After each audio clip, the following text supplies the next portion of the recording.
Hello, how are you guys doing? This is Rob of Rule of Two Review. Welcome back to the channel, and today we're going to talk about some updates to the Xbox Series X. So I admit that there really hasn't been a whole lot of gaming news or Nintendo specific news the past couple of weeks. Man, it is so slow out there.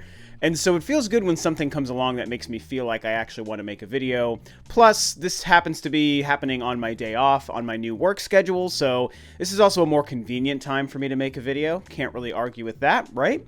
And what we're talking about is the official Xbox Twitter, basically Microsoft themselves, revealed a couple of tweets that are detailing some pretty interesting features and confirmations about some of the specs to the Xbox Series X. Now, of course, we know the Xbox Series X is, at least as of right now, slated to release by the end of this year, holiday 2020. We also know the same time frame is what the PlayStation 5 is shooting for as well. And we haven't been hearing a lot about either of these consoles. We've seen no official reveals. Well, okay, no official reveal for the PlayStation 5, I should say. Of course, Phil Spencer did reveal the Series X at the Game Awards in December. But we haven't seen reveal events, I'll say. We haven't seen a lot of concrete details. We don't understand necessarily the controller situation across both consoles. We don't know the launch lineup, what these consoles and machines are going to be doing to kind of change how we game or how we interact with our machines.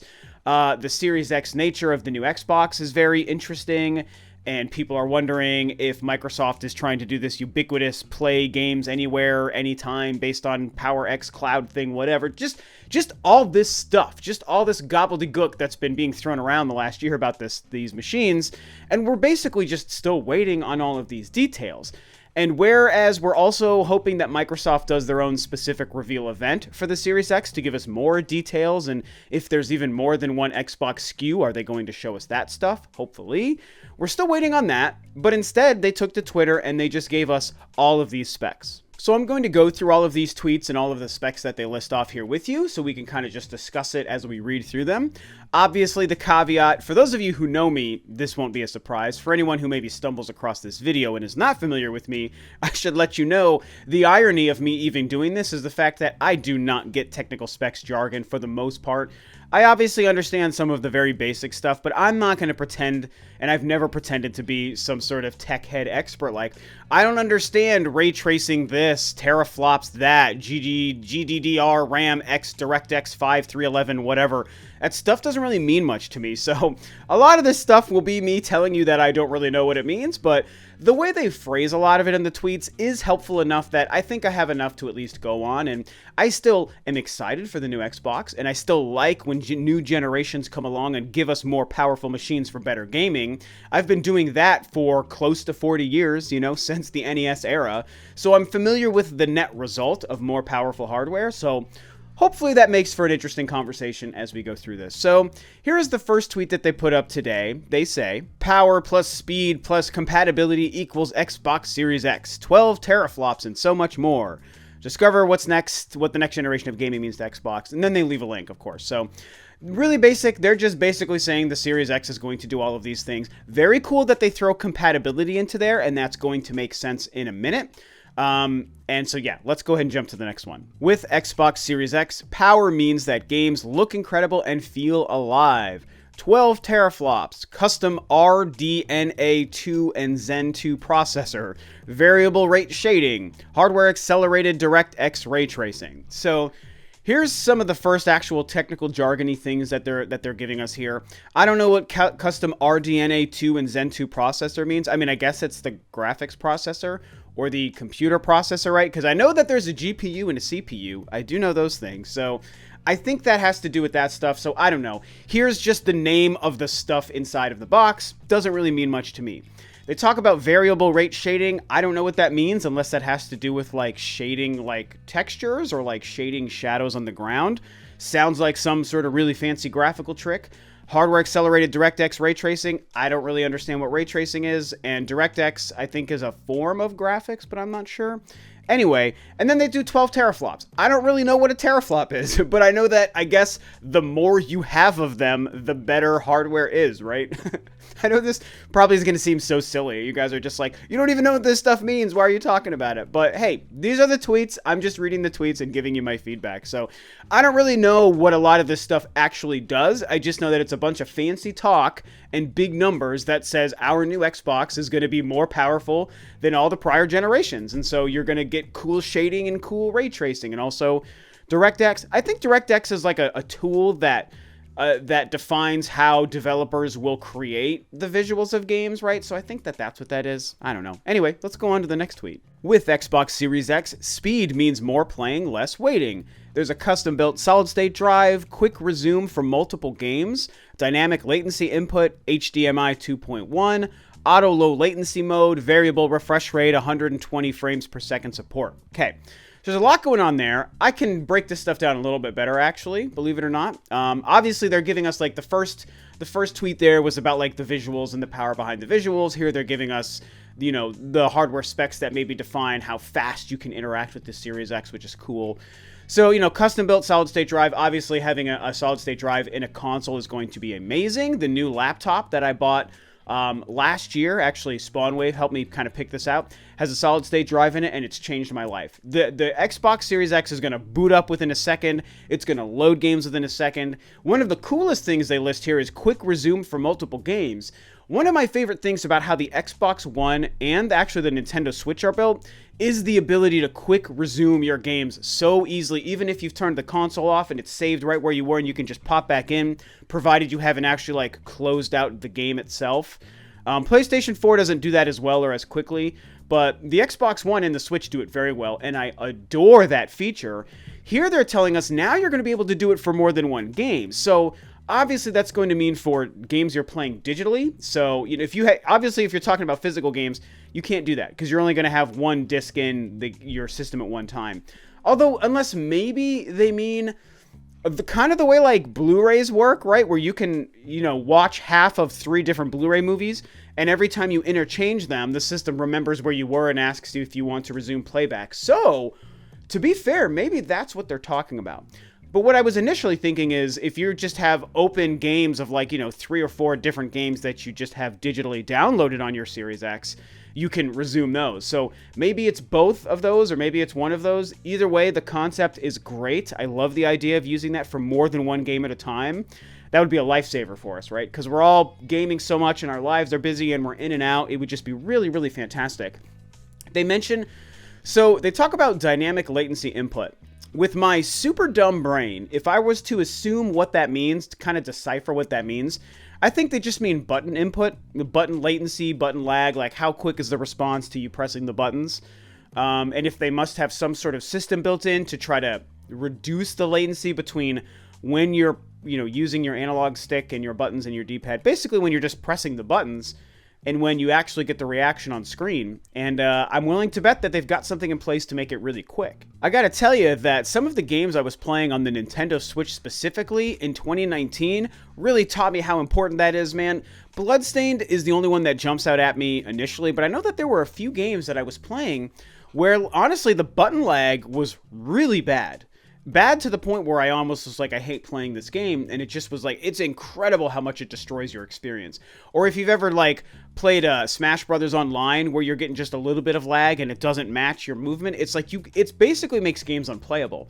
And so doing something to reduce that and remove that problem across the board is very exciting.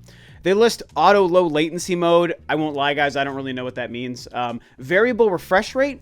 If I was to decipher that with my super dumb brain, I think that means that it's just got a system in place to, you know, the faster the screen refreshes as you're looking at it, it reduces things like screen tearing or maybe like frame rate dips and stuff like that. So I think that's what that means, and it's a fine thing to include in your next-gen machine.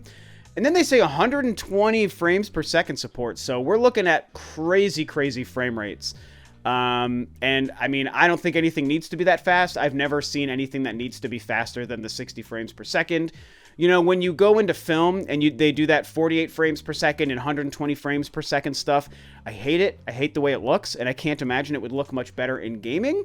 But at the end of the day, having the power to make things have the best frame rates possible is still a good thing, because frame rate is extremely important to how games play and feel. Okay, here's their last tweet, and this is the one that actually makes me the most excited personally. It's none of the power stuff and the speed stuff. Like, I'm excited for better graphics, I'm all about the fast console, but this to me is the most interesting because this is about the games. They basically say Xbox Series X brings the next generation of compatibility. Play thousands of games across 4 generations that look and feel better than ever. Smart delivery guarantees you're playing the best version of your game for your Xbox. So this is basically saying they are bringing all prior generations of Xbox games to the new Xbox Series X family of machines or ecosystem, whatever it's going to be. And that is crazy exciting to me. I've already, only in the last year, have I discovered how easy it is for me to play some older Xbox games on my Xbox One. I didn't realize until last year that you can just buy and download even original Xbox era games that are available, and you can just play them for 15-20 bucks. I bought a couple of old Xbox games like Star Wars Republic Commando, and it even looks slightly better, and it's like, there it is. I've got classic Xbox games, and you can put in Xbox 360 games, a couple of them. Like, they're picking and choosing which games are available, which is the difference here, but the fact that you could even do this was making me really excited just on my Xbox One. And the way they're talking about it here, we don't really know all of the fine details, but it sounds like they're going to make an easy way to just play every game that's ever been available on any of the Xboxes. Now, I would love it if that was a combination of either digitally or physically. I would love it if the disk drive for the Series X is able to play any Xbox, Xbox 360, Xbox One, or Xbox Series X game. That would be great for those of us that like physical games. But beyond that, and I'm willing to buy some classic digital games as well, I certainly am, as I even just said on my Xbox One, it might also mean that maybe they're going to have a store where they're going to have digitally every game ever put on an Xbox console available as well. If they do that, they will make so much money and they will make so many people so happy. I love the idea of it. And it talks about the smart delivery, making sure you're playing the best version of your game. So maybe that means that every game, even original Xbox games, are going to be like enhanced to a certain degree. Like I said, when I played Republic Commando, Star Wars Republic Commando on my Xbox One, I'm mostly sure that that game has been slightly enhanced. I mean, it looks pretty good despite being an older game played on an HD TV. I was really impressed. And so if they're doing something like that across the board for the entirety of the Xbox's history going back to 2001, man, I don't know about you guys, but that makes me super excited. And now lastly, before I wrap up here, I do want to highlight one tweet response from somebody. It looks like it's maybe like the highest rated tweet response. And then the Xbox account's reaction and response to that tweet, because I think it's a very interesting question and the response is also interesting as well. So this fellow named Jeremy on Twitter basically says this: so if I buy Halo Infinite for my Xbox One and get a Series X later, that version of Halo Infinite will be the Series X version? I won't have to buy it twice? And the Xbox Twitter's response says, correct. If you can play it on Xbox One, you can play it on Xbox Series X. So, a great question and an interesting tweet. I think it's a good tweet response from the Xbox page, because this guy is basically saying if I buy an Xbox One copy of Halo Infinite, but then I put it in my Series X, does it suddenly become the Series X version? That's what this guy asked. And while Xbox responded and said, correct, yes, that's accurate, it doesn't necessarily confirm what he's asking, because they just say, if you can play it on Xbox One, you can play it on Xbox Series X. That could just mean that any Xbox One game is going to be playable in a Series X, but will the Series X be changing the version of the game to the better version? I mean, I think that that's what's missed in this answer here. And a lot of people were calling out the Xbox's response and trying to get them to clarify this. And at least as of right now, they have not clarified or responded, so they're kind of being cheeky about it. They might have just squeezed a not entirely genuine answer out here that half answers his question, but they leave out the most important part of the question. And so, at the end of the day, I like the idea of thinking that if you have a game that's also has an Xbox Series X version, the Xbox Series X will just automatically upconvert even an Xbox One copy of the game, right? This is where the confusion comes in and where Microsoft needs to start giving us more answers, because we're all of us, we're all a bunch of just plebs and normies here. Like, we don't, they know the secret sauce behind the scenes of how this ecosystem works, but since we don't know it on this side of things, we can only think of things in the simplest terms and the way it's always been, which is there's going to be a Halo Infinite Xbox One version and a Halo Infinite Series X version. And the Xbox One version is going to look a little bit less good and maybe play a little bit less good and maybe have less features, and the graphics and the AI might not be as good. And then you have the Series X version, and the way we've always been dealing with cross-generation games, it should look better, play better, have smarter AI, have more features, do better things because it's the next-gen version of the same game. In theory, that's what we're asking. Or is it a situation where Halo Infinite has only been optimized for the Xbox One, and so the Series X version isn't going to look or play any different, really? Basically, is Halo Infinite going to be like Zelda Breath of the Wild, where truly there was no difference between those two games? Or is it going to be more like, let's say, a Last of Us situation, where Last of Us on the PS3 was that game, but then Last of Us Remastered, although it was a remaster and not like an actual updated version, it was still a better looking game that had more features and all the DLC and the multiplayer stuff involved, where, like, you know, the better version to play truly is the remastered PS4 version because it looks and plays better. Which one is it going to be? They're not answering that question, and the way they've talked about the Xbox Series X games, and there won't really be Xbox Series X exclusive games for the first year, like, what does that mean? We all have different theories. Like, it may sound like a simple statement, but it's actually not a simple statement. That kind of confuses things. And so their answer here and their inability to answer the question about if it's going to be an upgraded version of Halo Infinite or not just kind of leaves the water still really murky.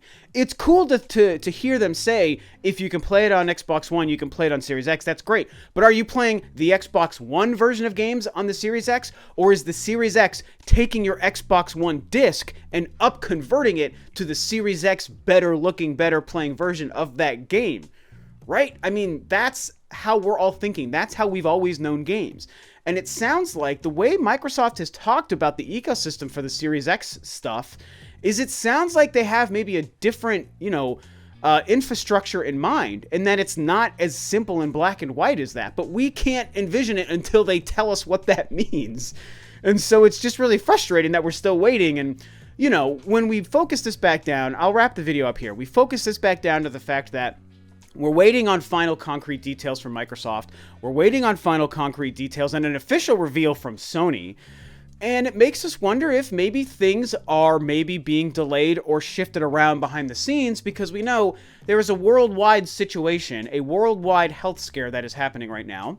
And there's lots of reports, some of them even official, most of them rumors, but there are some official reports, especially on the Sony side, that have confirmed that some of what's happening there is affecting things. We know that some of Nintendo's output is also being affected by this. So maybe there's a chance that Sony and Microsoft are nervous they won't even be able to get the manufacturing and shipping done on their new machines this year simply because of that. And maybe these machines are going to be slipping to 2021, you guys. I mean, I don't want to go into panic mode and start scaring you guys, but maybe this worldwide situation is making the situation that different.